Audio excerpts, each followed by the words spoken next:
martes 15 de marzo al ser publicada en el tercer suplemento número 21 del registro oficial.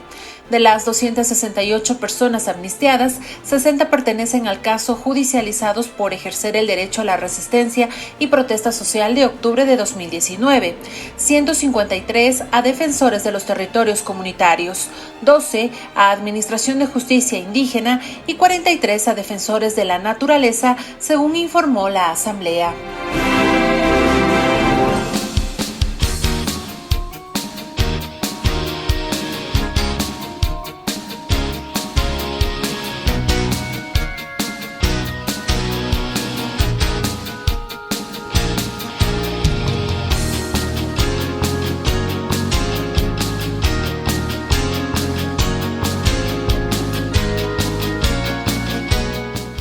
Siete de la mañana con 36 minutos, 7:36, como lo anunciamos, estamos ya con nuestro primer invitado, el doctor Carlos Poveda, abogado penalista, quien nos acompaña para hablar del proceso de las amnistías. ¿Cómo está, doctor Poveda? Buenos días, bienvenido, gracias por estar en el Radio Pichincha a través de Punto Noticias. Le saludamos a Alexis Moncayo, quien le habla, Licenia Espinel. Se han presentado al menos un recurso de lo que se conoce en contra de las amnistías en el ámbito constitucional y judicial. Las amnistías ya han sido publicadas en el registro oficial, sin embargo aún no sabemos si ya comenzaron a hacerse o no efectivas en cuanto al cierre de procesos judiciales y levantamiento de medidas cautelares en contra o a favor, en este caso, de las personas beneficiadas, de las 268 personas que han recibido la amnistía. En su caso, doctor Poveda, en el caso de sus defendidos, ya se efectivizó el cierre de los procesos judiciales y han recibido las respectivas notificaciones. ¿Cómo avanza este proceso? Buenos días, bienvenido.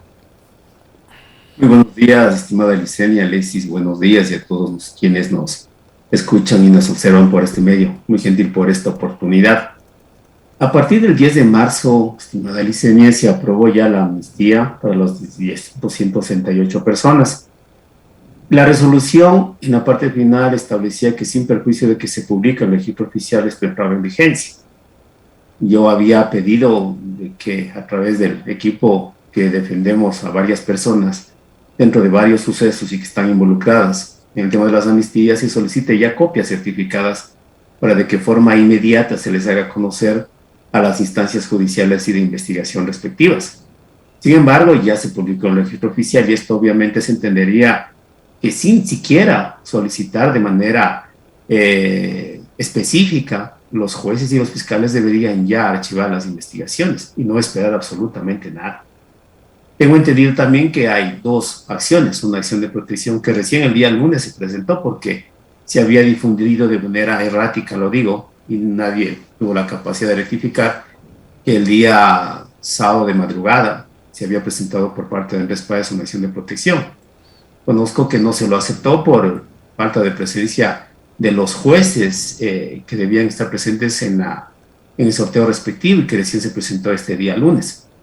Ya tenemos también designada y abocada la competencia, pero hasta el día de ayer en la noche pude entrar a revisar en el SAYE, todavía no hay decisión, ni tampoco calificación, ni tampoco designación de fecha de audiencia.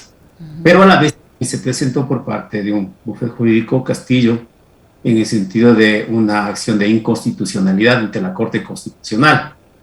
Y ya también tenemos juez ahí, es el doctor Ari Lozada. Por lo tanto, son dos acciones específicas que irían en contra de la amnistía, tanto una acción de protección como una acción de inconstitucionalidad. ¿Cómo está, doctor Poveda? Qué gusto saludarle. Estas dos, digamos, acciones aplican, están dentro de las, digamos, atribuciones que podría tener cualquier ciudadano u organización de la sociedad que se sienta ofendidísima porque la Asamblea se atrevió a conceder estas 268 amnistías, o es una cosa tirada de los cabellos. Le pregunto por qué, porque si la figura de la amnistía consta como una de las competencias o atribuciones que tendría la Asamblea para conceder, ¿cómo es que se demanda su inconstitucionalidad? Mire, en lo profesional, en lo técnico, no cabe una acción de protección frente a una amnistía que es una competencia general y constitucional de la Asamblea Nacional. Yo hubiera querido ver la misma indignación porque el Ecuador ha vivido una serie de etapas de amnistía. Porque yo creo que lo que se busca es precisamente impugnar, manifestando que el artículo 120 de la Constitución de la República del Ecuador establece prohibiciones de amnistía para determinados delitos. Y han sido muy enfáticos inclusive tanto en la acción de protección como en la acción de inconstitucionalidad, señalar que no procedía para secuestro y otro tipo de delitos comunes. Recordemos que la Asamblea Constituyente del 2007-2008 estableció amnistías, y uno de los casos que me permito recordar es de Florencio Villalta. Inclusive ahí de forma mayoritaria votaron los asambleístas constituyentes a favor también de líderes, lideresas sociales y defensores de los derechos humanos y derechos de la naturaleza. Y este caso, ¿por qué es específico? Porque se amnistió en un caso de una presunta violación. Llegó al Tribunal de Garantías Penales de Pichincha y ellos se opusieron a aceptar la amnistía por cuanto decían que era un delito común. Sin embargo, la Corte Constitucional de esa época les obligó a través de una acción de incumplimiento a verificar. Y esto creo que es muy importante porque cuando se tiene una justicia como apéndice de una función del Estado, en este caso el Ejecutivo, por más mínimo que sea la inconducta, la infracción, siempre van a tratar de agravar el tipo penal. Porque el tipo penal en el cual estamos estableciendo las amnistías, secuestro, rebelión y otro tipo de situaciones, lo establece la Fiscalía. Pero si yo tengo a la Fiscalía como un apéndice del Ejecutivo, obviamente este es el contexto del delito político. No tenemos un catálogo de delitos políticos, por cierto, sino que esto ya le corresponde a una interpretación de la Asamblea Nacional en su sentido de competencia. ¿Y por qué la competencia radica en la Asamblea Nacional? Aquí es la pregunta. ¿Por qué la amnistía tiene que corresponder a esta instancia? Porque las leyes, específicamente los delitos, crea un ente legislativo. Y la amnistía precisamente es un momento propicio para que este tipo penal no exista por ese momento y por esos hechos. Entonces le corresponde a la Asamblea. Y debe analizarse en el contexto de un hecho contextualizado y general, que si yo tengo la Fiscalía de por medio, obviamente van a hacer lo que pida una función del Estado. Y le voy a poner otro elemento fehaciente. Usted recordará que en los hechos de octubre quienes se sentaron a conversar, supuestamente. Por un lado estaba el gobierno acompañado de la Fiscal General del Estado, de la presidenta del Consejo de la Judicatura en esa época, la señora doctora Maldonado, de Pablo Celi, del Contralor. Hicieron un equipo. ¿En contra de quién? De la CONAIE y los movimientos sociales. Por lo tanto, estos son los contextos y los hechos, porque lo que se acusa que son delitos comunes y que no merecían la amnistía por delitos comunes, pero vamos más allá. Es el contexto político, es el delito político, por lo tanto, así sea que yo esté protestando, me van a calificar de rebelión, de resistencia, y van a agravar esas conductas, inclusive así mirándoles a terrorismo. Ese es el contexto de la situación del delito político que hace la Asamblea Nacional y que está en su legítimo derecho. Por lo tanto, esta acción de protección no cabe, y a la Corte Constitucional ha sido muy enfática, pero aquí también nos pone otra disyuntiva. Si la Corte Constitucional está conociendo una acción de inconstitucionalidad, yo me hago simplemente una reflexión. ¿Qué pasaría si la jueza acepta, por ejemplo, la medida cautelar que el señor Páez está solicitando? Y luego, posteriormente, la Corte Constitucional manifiesta, mire, no cabe la acción de protección, o la acción de inconstitucionalidad simplemente no cabe medidas cautelares. Aquí viene una situación, inclusive, de una confusión jurídica y de una situación de inseguridad terrible.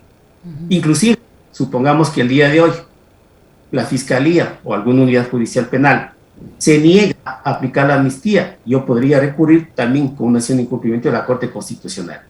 Creo que la palabra lo tiene hoy la Corte Constitucional y no los jueces de instancia a través de estas acciones de protección. Ahora, doctor Poveda, todos estos recursos que se han interpuesto, que usted menciona, estos dos recursos, estarían relacionados a que ya pese a que la disposición de la Asamblea dice que fue era de cumplimiento inmediato y ha pasado ya una semana y no se ve ningún resultado de esto, es decir, no hemos visto la celeridad para el cierre de los procesos judiciales o el retiro de medidas cautelares o levantamiento de medidas cautelares a los diferentes involucrados en las amnistías, ¿tiene relación con estos procesos? ¿No se supone que si es inmediato debería ser así? Obviamente, la Fiscalía, los jueces que conocen las causas de estos hechos de la amnistía, ni siquiera debieron haber esperado la situación de publicación porque la resolución dice que es de efecto inmediato. Y aquí vamos a un tema, estaríamos en una opción también, ¿no es cierto?, como legítimos amnistiados de presentar una acción de incumplimiento de la Corte Constitucional. Sí, estamos ya en plena capacidad de presentar, por cuanto se está incumpliendo un mandato. Y ya le había verificado antecedentes de estos hechos, ¿no? Porque precisamente teníamos el caso de Florencio Villalta. Y haciendo un paréntesis, ¿no? Dice, es que no, con delitos comunes. A Gustavo Noboa lo amnistiaron por peculado. Entonces, ¿qué es lo que ahora se vienen a quejar, no? Y dicen, no, pues que ese lo mal de hecho no pueden hacer ahora, pero ahora recién ponen el grito en el cielo por este resultado. Por lo tanto, yo creo que una de las situaciones, al menos jurídicas, que se plantea, y ese es mi punto de vista, es que la Corte Constitucional debería pronunciarse de forma inmediata. Por cuanto tiene la competencia en sus manos, le llegó una acción de inconstitucionalidad, pero nosotros también podemos proponer de forma inmediata la acción de incumplimiento. ¿En virtud de qué? De que la Fiscalía y las unidades judiciales que tienen competencia en estos casos no han aceptado hasta ahora, pese a que no era un requisito presentarlo, sino que de forma inmediata debieron haber aplicado y ya debían haber archivado todo este cúmulo de delitos. Ahora, esta acción de inconstitucionalidad tiene sentido. La Corte Constitucional no debería rechazarla de plano, tomando en cuenta que la concesión de las amnistías es una facultad de la Asamblea reconocida en la Constitución. Efectivamente. ¿Por qué motivo? Porque lo que están atacando, ni siquiera he podido revisar las dos acciones, los contenidos de alguna forma, y realmente son situaciones bastante básicas, con todo el respeto que se merecen los colegas. Porque, por ejemplo, la acción de protección no se identifica cuáles son las víctimas, cuál es el legitimado en sí activo, es la sociedad, es el señor Páez, los legitimados pasivos, y este es un tema muy importante. Le combinan para que comparezca la señora Guadalupe Llori en calidad de presidente de la Asamblea, pero hay 99 voluntades que votaron, pues, y que cada uno de los legisladores y asambleístas emitieron su criterio. Por lo tanto, ellos también deberían comparecer, creo que sí. Pero además existen 268 amnistiados. El artículo 2, inciso segundo de la Ley Orgánica de Garantías Jurisdiccionales y Control Constitucional nos habla de aquellos terceros coadyuvantes, que es muy diferente del amigos curiae, que son terceros interesados. Porque si con esta acción intentan afectar un derecho que ya lo establece la Asamblea, están en su legítima decisión de presentarse a defenderla. Los 268 amnistiados como terceros coadyuvantes, no como amigos curiae. Y cuando yo hablo de terceros coadyuvantes, significa que tienen la misma capacidad y posibilidad de defenderse ante la jueza, en el caso de la acción de protección. Básicamente son de 35 a 40 minutos de intervención por cada legitimado. Usted puede imaginarse cuántos días nos va a llevar. La pregunta es, ¿el señor Páez pidió que se les notifique a los amnistiados? No, simplemente a la Asamblea. Entonces son los problemas que radican lamentablemente en este tipo de acciones, y la respuesta que se ha dado, ¿no? Porque escuché al señor Castillo decir, es que es una acción rápida. No se trata de ir a acciones rápidas y efectivas. A mí me parece y me da la idea que cuando el presidente le hace inclusive habla, haremos todo lo posible, ahí ya tengo cuidado. ¿Por qué motivo? Porque lamentablemente no tenemos una justicia independiente, pues. La justicia es manipulable, entonces buscan de pronto un actor judicial que beneficie sus pretensiones. Si no es por lo uno, es por el otro. Entonces esto no corresponde, porque corresponde a un abuso del derecho. Y en la inconstitucionalidad debería estar afectando normas constitucionales. O sea, ¿cuál fue el acto? En general, amnistía. Pero lo que me hablan de es de inseguridad jurídica. ¿Cuál inseguridad jurídica? Si es competencia de la Asamblea. Pero aquí viene un tema. Por eso decía, la Corte Constitucional ejerce un control concentrado. Todo va a la Corte Constitucional, inclusive las sentencias de las sesiones de protección. Por lo tanto, si es que tenemos una jueza que está conociendo una acción de protección y una Corte Constitucional que está conociendo los mismos hechos, aquí se produciría un conflicto. ¿Qué debería hacer la Corte Constitucional? A mi modo de ver, anticipar de que ya tiene conocimiento por los mismos hechos y que se limiten este tipo de acciones que generan una inseguridad jurídica terrible. Más aún, si es que no se han cumplido, podríamos presentar la acción de incumplimiento, que nuevamente iría a la Corte Constitucional. Por tanto, creo que por seguridad jurídica debería la Corte Constitucional pronunciarse de forma inmediata. Doctor, a ver, la figura de la amnistía consta en la Constitución, es parte de nuestra legislación, pero a ver, no deja de ser un pronunciamiento político, ¿no es cierto? Y esto lo conversábamos también ayer con una colega suya, con la doctora Adriana Rodríguez. No deja de ser un pronunciamiento político de la Asamblea.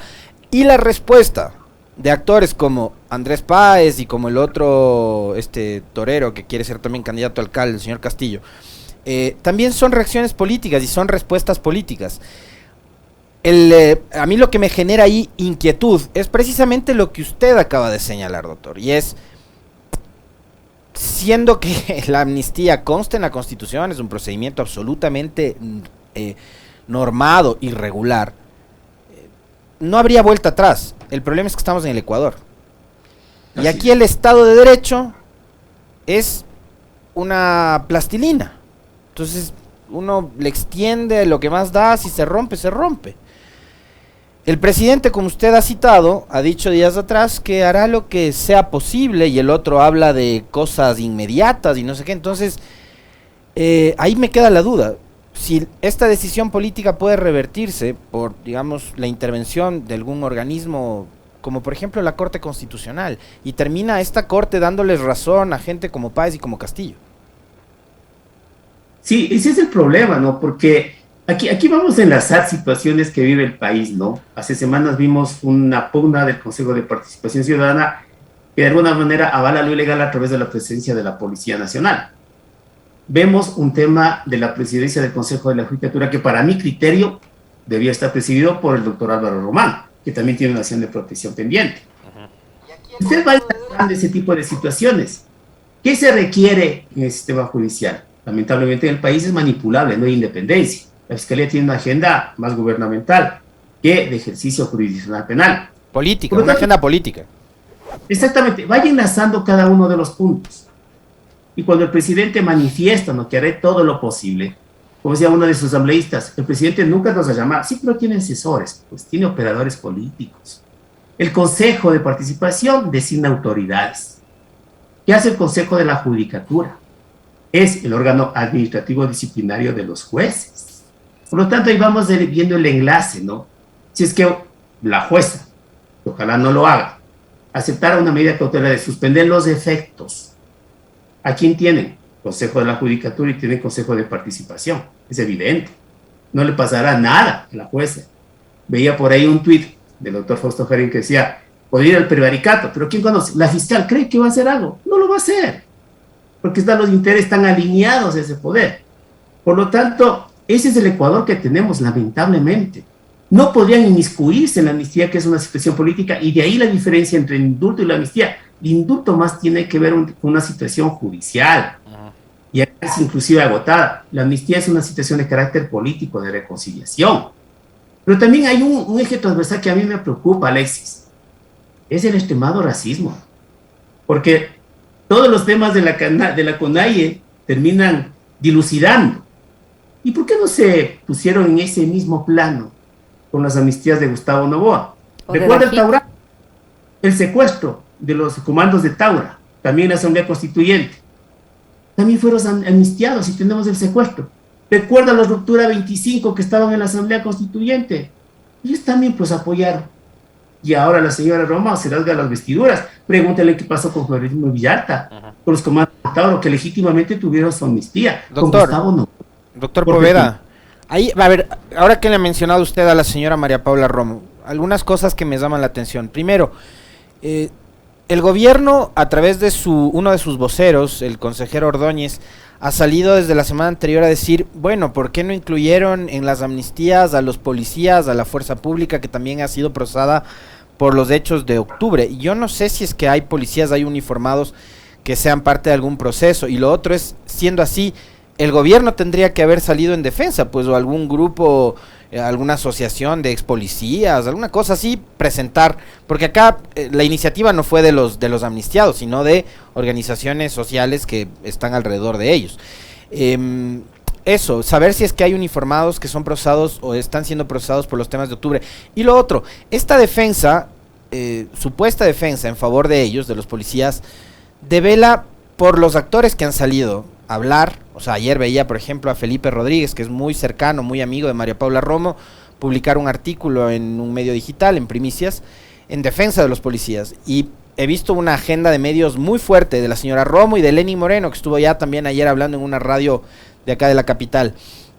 A mí me parece que la defensa va más allá. O sea, una vez que se han concedido las amnistías, y esas amnistías vinculadas al tema de octubre, devela que hubo precisamente excesos por parte del Estado, violaciones de los derechos humanos, detenciones arbitrarias, que se forjaron casos, etcétera, etcétera, etcétera, y ahí hay responsables directos, ¿no?, que son el presidente Moreno y María Paula Romo.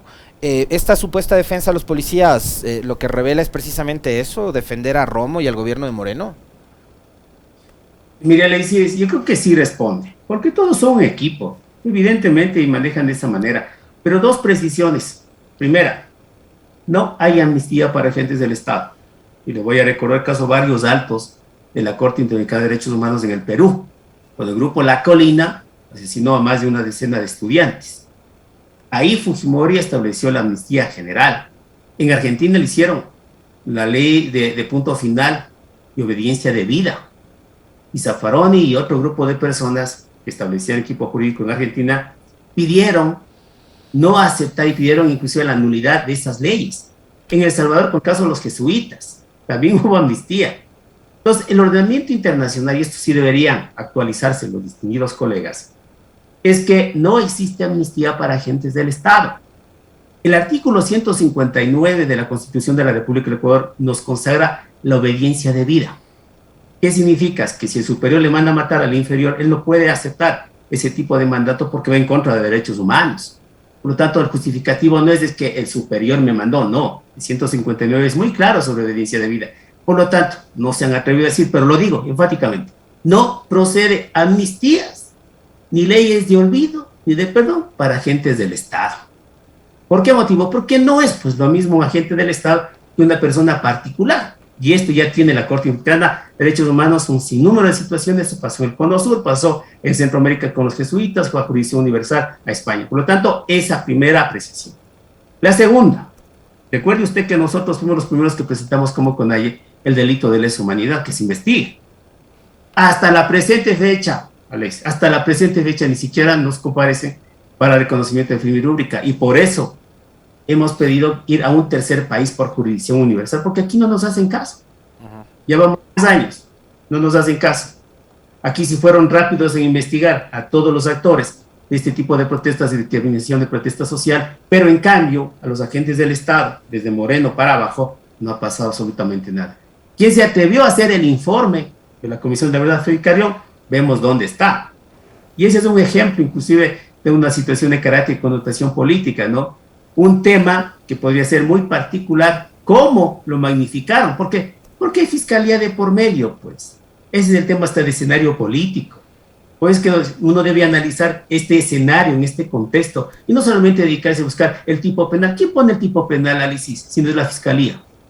¿Y en manos de quién está la fiscalía? ¿Y qué agenda tiene la fiscalía?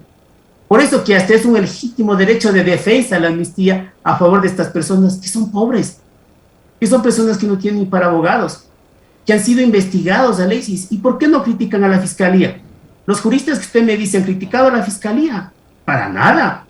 Mire, en los temas del supuesto secuestro del Ágora, hemos pasado 3 años de investigación previa y más de 2 años buscando un traductor o intérprete del Shuar Chichán para que puedan rendir las versiones los involucrados. ¿Es culpa de los involucrados, de los sospechosos? No, es culpa de la fiscalía. Pero a ver, este caso es interesante porque ahí lo que han dicho es el pedir traductores para que hablen en su idioma es, digamos, una argucia porque bien podrían dar el testimonio en español. ¿Por qué no hacerlo en español y acelerar el proceso?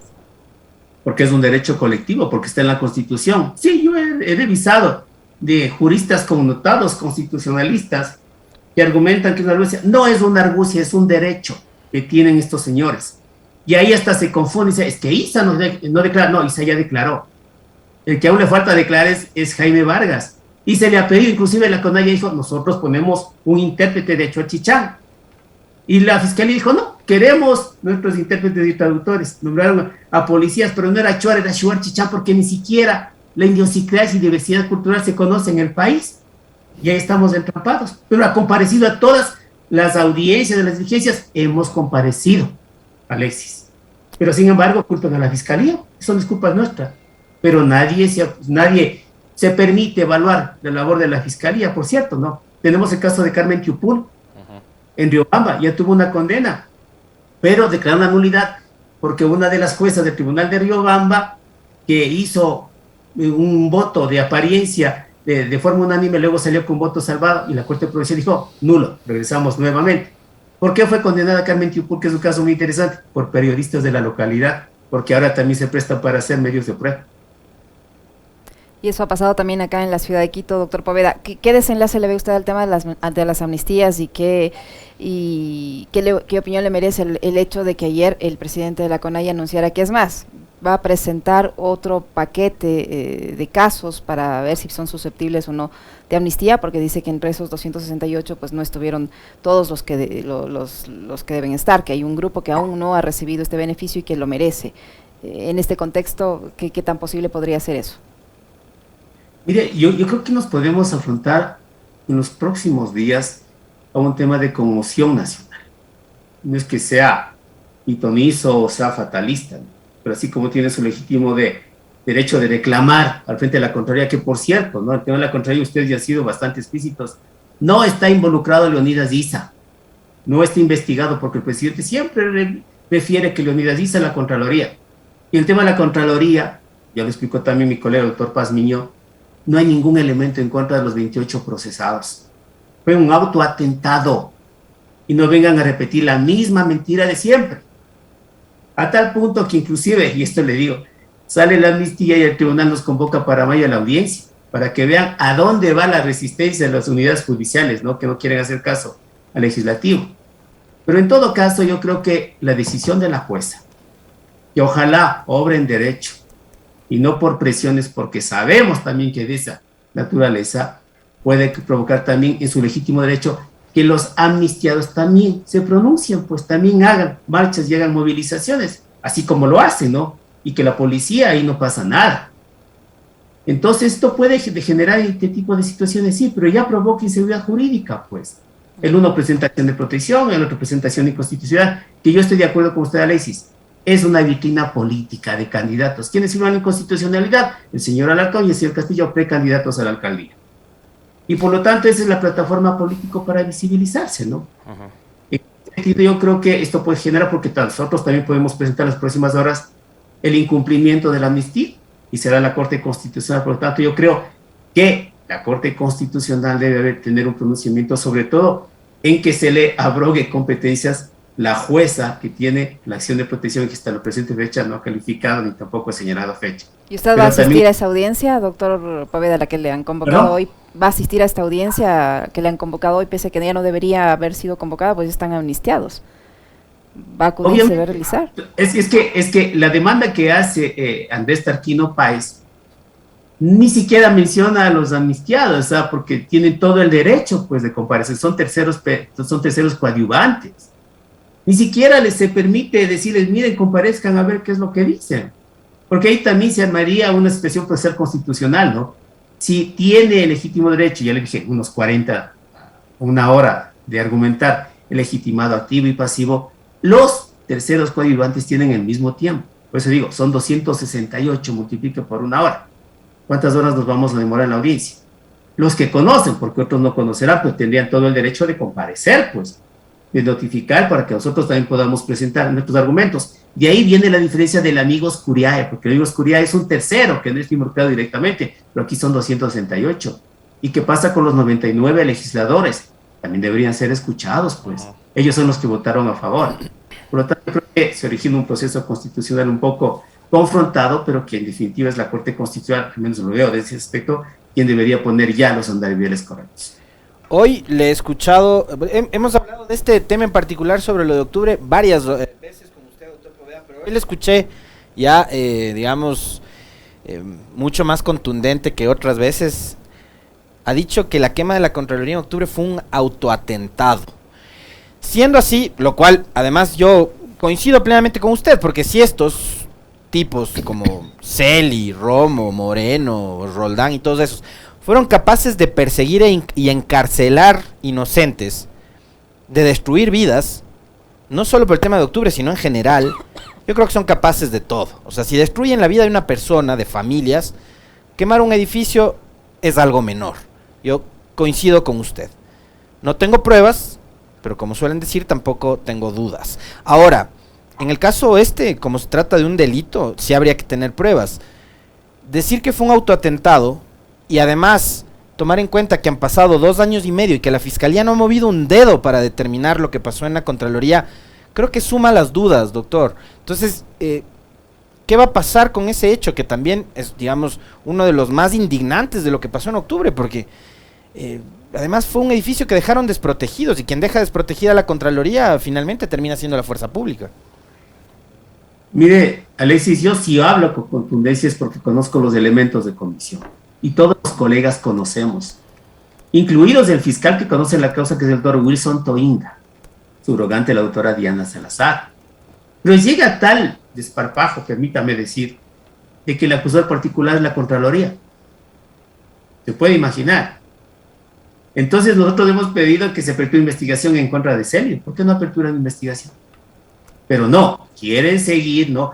Esa es la preocupación. Yo creo que más allá de los elementos, Alexis, yo creo que es la manipulación de la justicia. Ese es el problema en el Ecuador.